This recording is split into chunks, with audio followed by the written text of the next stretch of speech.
بسم اللہ الرحمن الرحیم۔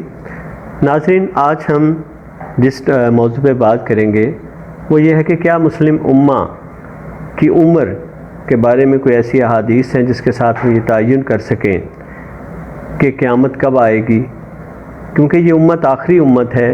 اگر اس امت کے متعلق یہ بتا دیا گیا ہے کہ اس کی عمر تقریباً یہ ہے تو پھر اس کے بعد تو قیامت ہے۔ کچھ مختلف طرح کے اندازے پیش کیے جا رہے ہیں۔ یہ ویسے ہمیشہ سے ہوتا رہا ہے کہ شاید جو ہے وہ مسلم امہ کی جو ان کی مدت ہے وہ 1500 سال ہے یا اس سے کم، تو شاید اب یہ مدت پوری ہو گئی ہے، اور کیونکہ مسلم امہ آخری امہ ہے تو اس کے بعد جو قیامت کی گھڑی بہت نزدیک آ گئی ہے۔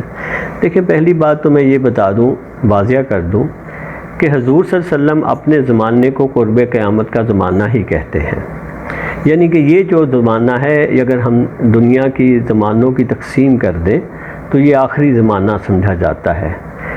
اب دوسری طرف یہ ہے کہ کیا اس زمانے میں کیا اس کے متعلق ایسی احادیث ہیں، تو میں اس کا حوالہ آپ کو ان احادیث کا ضرور دوں گا جو کہ اس بارے میں دی گئی ہیں۔ وہ یوں ہے کہ کیا پہلے میں اس سے پہلے کچھ قرآن کا حوالہ دوں تاکہ اس بات کا ہمیں سمجھ آ جائے کہ قیامت کیا ہے اور قیامت کے متعلق کس طرح کی جو ہے وہ ہم پریڈکشن کر سکتے ہیں اور کیا نہیں کر سکتے۔ دیکھیں، سب سے پہلے تو قیامت کو قرآن شریف میں مختلف ناموں سے پکارا گیا ہے، جیسے الانشقاق، النازعات، القاریہ، یوم الفصل، الحاقہ، القیامہ، المرسلات، یہ مختلف ناموں سے پکارا گیا ہے۔ اب میں آپ کو سورہ اعراف کی آیت نمبر 187 آپ کے سامنے تلاوت کروں گا۔ اعوذ باللہ من الشیطان الرجیم، بسم اللہ الرحمن الرحیم۔ یسألونک عن الساعۃ ایان مرساها قل انما علمها عند ربی لا یحلیها لوقتها الا هو ثقلت فی السماوات والارض لا تأتیکم الا بغتۃ یسألونک کأنک حفی عنها قل انها علمها عند اللہ ولکن اکثر الناس لا یعلمون۔ یہ لوگ آپ سے قیامت کے متعلق پوچھتے ہیں کہ اس کا وقوع کب ہوگا، فرما دیجئے اس کا علم صرف میرے رب کے پاس ہے، اس کے وقت پر اس کو سوا اللہ کے کوئی ظاہر نہ کرے گا۔ آسمانوں اور زمینوں پر یہ ایک بڑا بھاری حادثہ ہوگا اور وہ تم پر محض اچانک آن پڑے گی۔ وہ یوں پوچھتے ہیں جیسے آپ اس کی تحقیق کر چکے ہیں۔ آپ فرما دیجئے کہ اس کا علم خاص اللہ ہی کے پاس ہے، لیکن اکثر لوگ جانتے نہیں۔ اب اس میں اللہ پاک نے یہ واضح کر دیا کہ قیامت کا علم وہ کب آئے گی وہ صرف اللہ تعالیٰ کو معلوم ہے، اور ساتھ اس میں ایک اور وضاحت بھی اللہ نے اس میں ہو جاتی ہے ہمارے لیے کہ اکثر لوگ اس بات کو نہیں جانتے اور وہ پھر بھی بحث کرتے ہیں کہ قیامت تب برپا ہو جائے گی، قیامت اب برپا ہو جائے گی۔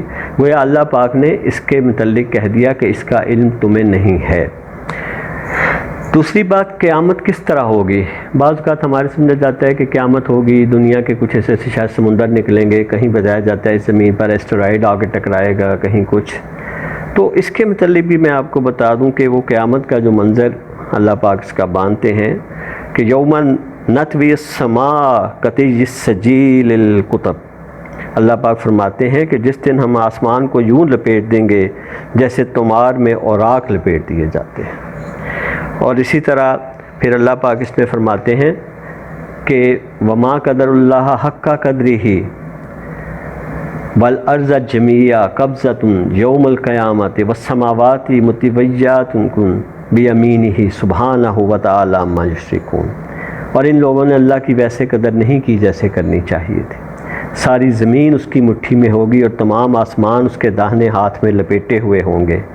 وہ پاک اور برتر ہے اور ہر اس چیز سے جس سے یہ لوگ شرک کرتے ہیں۔ اب اس میں ہمیں کیا پتہ چلا؟ ایک تو قیامت ہمیں اس سے پتہ چلتا ہے کہ صرف زمین پر نہیں ہوگی، یہ شاید پورے آسمانوں پر، یعنی ہمیں جسے یونیورس، نان یونیورس ہم اسے کہتے ہیں، اس سب پہ برپا ہوگی۔ تو اس کے لیے صرف ایک ایسٹرائیڈ کے متعلق ہمارے جو مختلف نظریات ہیں وہ آگے خدا جانتا ہے کہ جب وہ ایک پروسیس ہوگا، جب یہ اسپیس ٹائم فیبرک جو ہے پورے کا پورا ہل جائے گا تو ایسٹرائیڈ بھی ٹکرا سکتا ہے اس میں، لیکن اس میں صرف زمین نہیں، the whole universe coming to an end. تو یہ جو ہے اس میں ہمیں قیامت کی جو ایک اس کے بارے میں بتانا کہ اس کی ہمہ گیریت اور وہ کس قدر کیسی ہوگی.